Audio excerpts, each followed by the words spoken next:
সকলকে জানাই শুভ সপ্তমী। আজকে আমাদের লাদাখ জার্নির চতুর্থ দিন। আমরা এখন শ্রীনগরের হোটেলে এখন সকালে আছি। প্রচণ্ড ঠান্ডা বাইরে, এখন তো 15-16 ডিগ্রি ওরকম হবে টেম্পারেচার। তো আমরা এখন ব্রেকফাস্ট সেকশনে চলে এসেছি। তো ব্রেকফাস্টের মধ্যে এসে দেখি কি দিয়েছে। কিছু নেই,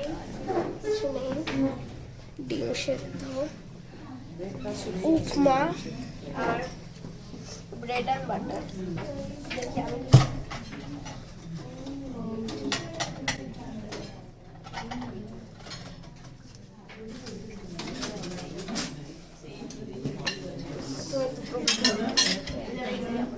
सेम प्लेट नहीं है।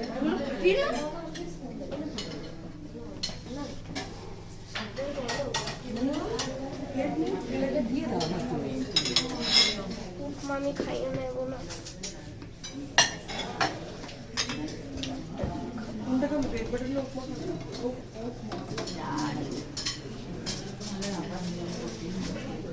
এই জল সমেত পড়ে যাচ্ছে, জল সমেত।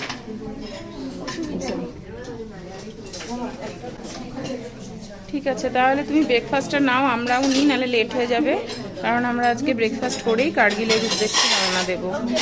By, tata.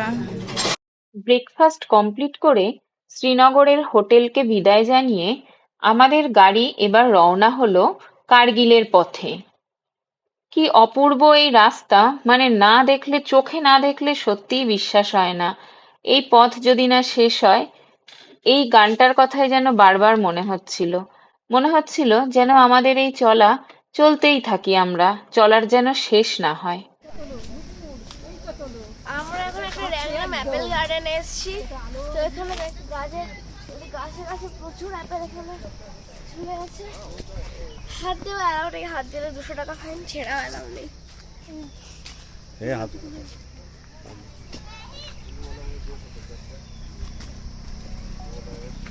আমার তুলে তো হাত ধরে আছে। কত আপেল, কিন্তু আমরা হাত দিতে পারছি না, কারণ আপেলে হাত দিলেই 200 টাকা ফাইন।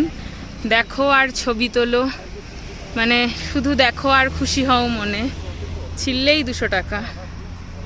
তো আমরা কালকে যে আপেল কিনেছি বা খেয়েছি সেগুলো দুর্দান্ত। 40 টাকা কিলো গ্রিন আপেল, দারুণ খেয়েছি আমরা। না, এবার একটু ছবি তুলি। 200 টাকা ফাইনের ভয়ে আমাদের সেদিন গাছ থেকে ছিঁড়ে আপেল আর খাওয়া হলো না।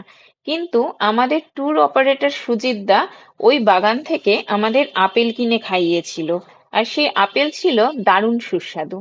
আপেল খাওয়ার পর আমরা ফের রওনা দিলাম সোনমার্গের পথে। আর সোনমার্গের পথে যেতে যেতেই সিন্ধ নদী এবার আমাদের সঙ্গ দিল। আর এই নদীর শোভার কথা না বললেই নয়। সিন্ধ অ্যাকচুয়ালি ঝিলামের উপনদী। আঁকাবাঁকা পথে সিন্ধ নদীর নীল জল, সবুজ পাহাড়, নীল আকাশ যেন একটা স্বপ্নের জগতে নিয়ে গেল। এভাবে চলতে চলতেই আমরা কিন্তু পার হয়ে গেলাম সোনমার্গের রাস্তা। যদিও আমাদের এখানে থামার কথা সুজিতদা বলেছিল যে আমরা ইচ্ছা করলে কিছুক্ষণ সময় এখানে কাটাতে পারি বা আশেপাশে ঘুরে দেখতে পারি, কিন্তু আমরা সেটা করিনি। কারণ আমাদের উদ্দেশ্য ছিল আজকে কার্গিল ওয়ার মেমোরিয়াল দেখে যতটা তাড়াতাড়ি পারি কার্গিল শহরে প্রবেশ করা। কারণ এই সোনমার্গ যখন আমরা কাশ্মীর ঘুরতে আসব তখন সে যাত্রায় দেখব বলে এবার রেখে দিলাম। চলতে চলতেই এবার আমরা চলে এলাম আমাদের বহু প্রতীক্ষিত জজিলা পাসে। এই জজিলা পাসের নাম খুব ছোটবেলা থেকেই ভূগোল বইতে পড়ে এসেছি, আর আজ যখন নিজে এই পাসের ওপর দিয়ে পার হচ্ছি তখন মাঝে মাঝে নিজেকে ছুঁয়ে দেখছি যে সত্যি এটা স্বপ্ন নাকি বাস্তব। তবে এই স্বপ্ন আর বাস্তবের মধ্যে কিন্তু আজ একটা অন্যরকম ঘটনা ঘটেই গেল। সেই গল্পই আমরা কিছুটা ছোট করে এখানে বলছি। আমরা মাঝখানে একটু দাঁড়িয়ে পড়লাম জজিলা পাসে, কারণ পাস পার করছি আর সেখানে দাঁড়িয়ে কিছু ফটো সেশন হবে না, সেটা কি হয়? তো এইভাবে ভাবতে ভাবতেই দেখলাম আমাদের গাড়ি নিজে থেকেই হঠাৎ দাঁড়িয়ে পড়লো। ভাবলাম যে ঠিক আছে, গাড়ি দাঁড়িয়েছে, আমরা কিছু ফটো সেশন করে নিই। কিন্তু অন্যান্য সময় ফটো তুলতে গেলে 5-10 মিনিট পরেই সুজিতদার একটা হাঁক ডাক শুরু হয়। এবার দেখলাম আমাদের কি কোনো ডাকাডাকি করছে না। তাহলে ব্যাপারটা কি? ও, কিছুক্ষণ পর বুঝলাম যে আসল ব্যাপার হচ্ছে আমাদের গাড়ির ব্রেকডাউন হয়ে গেছে। ব্যাস, তখন যারা গাড়িতে বসেছিল তারাও নেমে পড়লো গাড়ি থেকে। ভাবলাম আর কি, গাড়িটা ঠিক হোক, সেই ফাঁকে আরো খানিকক্ষণ ফটো সেশন করে নি। এরকম একটা জায়গায় গাড়ি খারাপ হয়েছে, কারো ফোনে কোনো সিগন্যাল নেই, তো সেটা নিয়েও আমরা এতক্ষণ কোনো মাথা ঘামাইনি। কিন্তু সময়টা যখন আস্তে আস্তে 1.5-2 ঘন্টার উপরে পার হয়ে গেল, তখন কিন্তু সত্যি আমরা উদ্বিগ্ন হয়ে পড়েছিলাম। কারণ আমার আর সঞ্জয়ের জিওর সিম ছাড়া আর কারোর ফোনে কোনো সিগন্যাল ছিল না। তারপরে আর কিছু করার নেই, মানে আমাদের ভাবনা চিন্তার বাইরে যখন সব চিন্তা চলে যাচ্ছিল, তখনই ঠিক দেবদূতের মতো একটা খালি ট্রাভেলার আমাদের পেছনে এসে দাঁড়ালো। এবং মানে এটা সত্যি অবাক করার বিষয় যে আমাদের ওই 12 সিটের ট্রাভেলারই সেদিন আমাদের পেছনে এসে দাঁড়িয়েছিল। জানি না যে সেই দ্বিতীয় গাড়িটা ভগবানই পাঠিয়ে দিয়েছিলেন কিনা আমাদের জন্য, কারণ ওই রকম একটা মানব বর্জিত জায়গায়, জজিরা বাসের মতো জায়গায় দ্বিতীয় গাড়ি পেয়ে যাওয়া, মানে এটা স্বপ্ন না বাস্তব, না ভগবানের দান, নাকি আমাদের কোনো ভালো কাজের ফল, আমরা সত্যিই জানি না। কিন্তু আমাদের সেই দ্বিতীয় গাড়ি আমাদেরকে তুলে নিল এবং প্রথম গাড়িটা ওখানেই দাঁড়িয়ে গেল, হয়তো পরে মেরামত করে সে আবার ফেরত যাবে। আর সেই দ্বিতীয় গাড়ি করে প্রায় 2 ঘন্টা ওখানে অপেক্ষার পর আমরা রওনা দিলাম এবার কার্গিলের পথে। এতক্ষণ দাঁড়ানোর পরে সবারই পেটে ছুঁচো ডন দিচ্ছি, তাই আমরা কার্গিল গেটের কাছাকাছি এসে কার্গিল গেটটা পার করে একটা পথের পাশে ধাবাতে প্রবেশ করলাম কিছু খাওয়ার জন্য। আর সেদিন আমরা আলু পরোটা, আচার আর টক দই দিয়ে লাঞ্চ সেরেছিলাম। লাঞ্চের পরে আমরা গাড়িতে উঠে ফের কার্গিলের পথে রওনা হলাম। আর এবারেই কিন্তু আমরা প্রবেশ করলাম সেই শীতল মরুর অন্দরে, যে শীতল মরুকে দেখতেই কিন্তু আমাদের এখানে আসা। আমাদের গন্তব্য এবার কার্গিল ওয়ার মেমোরিয়াল। প্রায় পড়ন্ত বিকেলে আমরা আস্তে আস্তে চলে আসতে লাগলাম কার্গিল ওয়ার মেমোরিয়ালের কাছে। আর এই পথে আমাদের সঙ্গী হয়েছিল সুরু নদী, যেই নদীকে আমরা কার্গিল পর্যন্ত কিন্তু সাথে পাবো।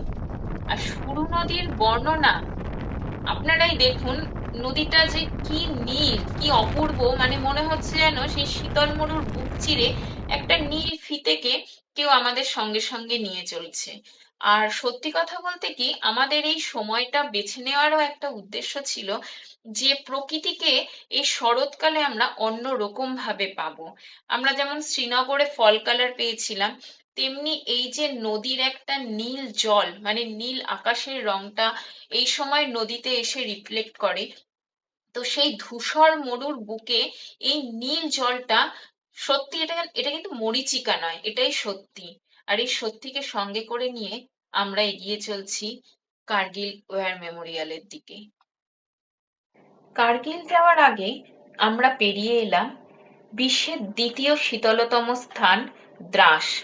এই দ্রাসের কথাও আমরা ভূগোল বইতে অনেক পড়েছি। আর সত্যি সত্যি যখন দ্রাসে প্রবেশ করলাম, সেই দ্রাসের কিছু কিছু জায়গায় প্রাচীরের গায়ে যুদ্ধের গোলাবর্ষণের ক্ষত চিহ্ন নিয়ে বয়ে চলা সেই জায়গাগুলো কিন্তু মনের মধ্যে কোথাও যেন একটা ভারতীয় সৈনিকদের জন্য মানে একটা কষ্ট না আবেগ কি যে তৈরি করে দিচ্ছে, সেটা হয়তো সবার মনেই হচ্ছে, শুধু আমার নয়। আর সেই আবেশ, খারাপ লাগা, ভালো লাগা সবকিছুকে সঙ্গী করে এবার আমরা দ্রাস পেরিয়ে চলে এলাম মেমোরিয়ালের দিকে, কার্গিল ওয়ার মেমোরিয়ালের দিকে।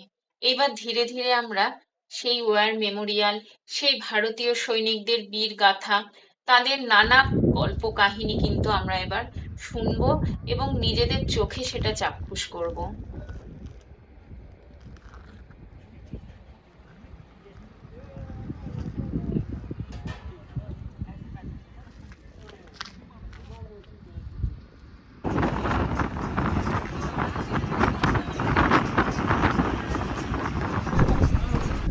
চলতে চলতে আমরা এবার এসে থামলাম কার্গিল ওয়ার মেমোরিয়ালের সামনে।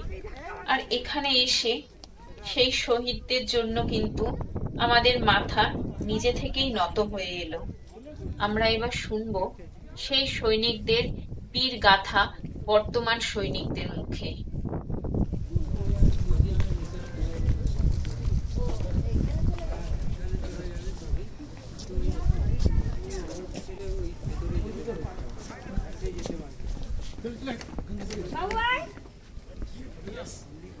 जो त्रिकोण के समान दिखाई देती है, नाम टाइगर हिल।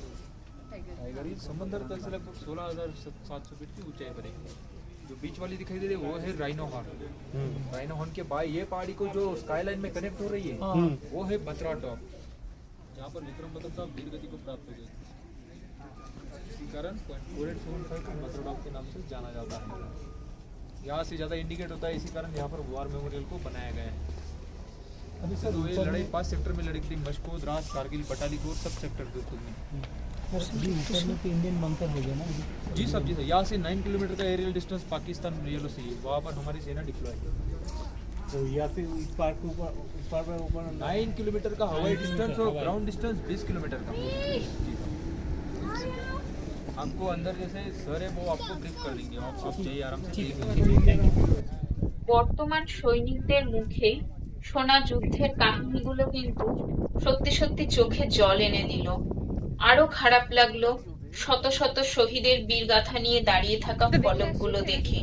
কি অপরিসীম মনোবল নিয়ে তারা আমাদের দেশকে রক্ষা করে চলেছে, আর আমাদের দেশের জন্য প্রাণ দিয়ে চলেছে এই শত শত শহীদরা। তাদের বিভিন্ন অপারেশনগুলো নিয়ে তৈরি হয়েছে একটি তথ্যচিত্র। আমরা শুনলাম সেইখানে গিয়ে সেই সময়ের যুদ্ধের ইতিবৃত্ত, দেখলাম কার্গিল যুদ্ধের অন্যতম প্রধান অস্ত্র বোফোর্স কামান। আর আমাদের বাচ্চারা তারাও লিখে এলো সেই সব শহীদদের জন্য এক রাশ বেদনা ভরা যার কথা।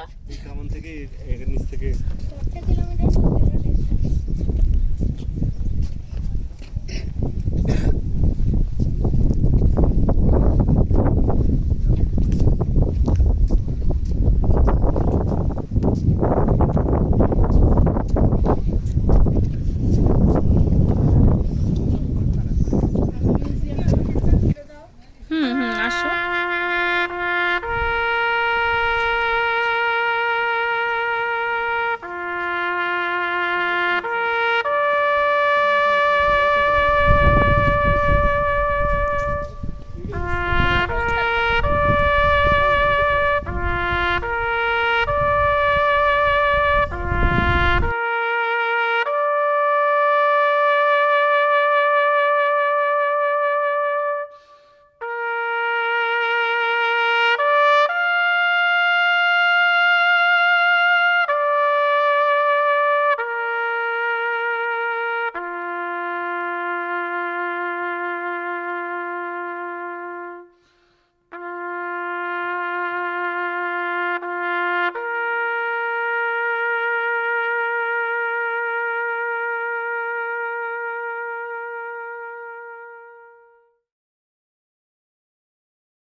হ্যালো, এখন আমরা কার্গিলের হোটেলে আছি। কার্গিলের হোটেলের নাম আছে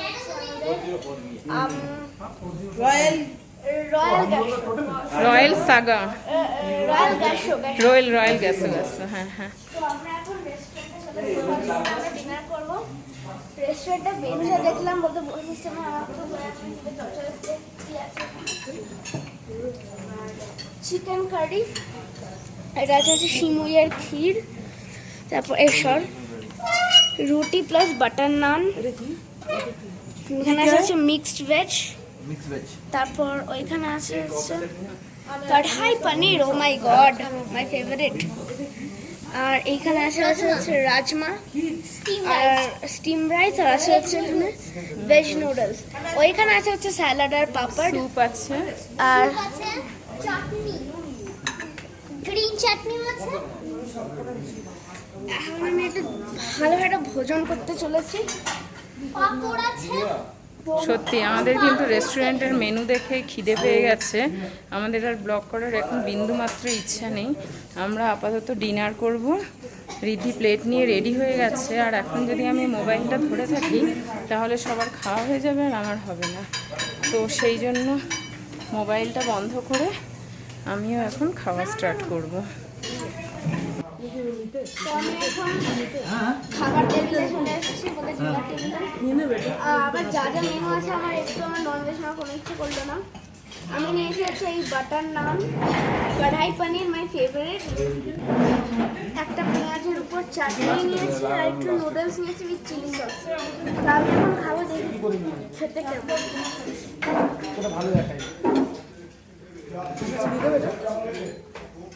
দারুণ খেতে, অসাধারণ। তো তুমি খাও, আমি এবার শুরু করি। হ্যাঁ, ঠিক আছে। রাজকীয় একটা ডিনার সেরে আমরা প্রবেশ করলাম যে যার ঘরে। এই আমাদের কার্গিলে আজকে রাত্রিবাস। আর ঘরে ঢুকে দেখতে পেলাম এই অপূর্ব কার্গিল শহরকে, যেন শত শত জোনাকিরা আলো জেলে আমাদেরকে রাতের অভ্যর্থনা জানাচ্ছে। আর এই অভ্যর্থনায় মুগ্ধ হয়ে আজ আমরা কার্গিল শহরকে গুড নাইট জানালাম আমাদের পরবর্তী দিনের আশায়।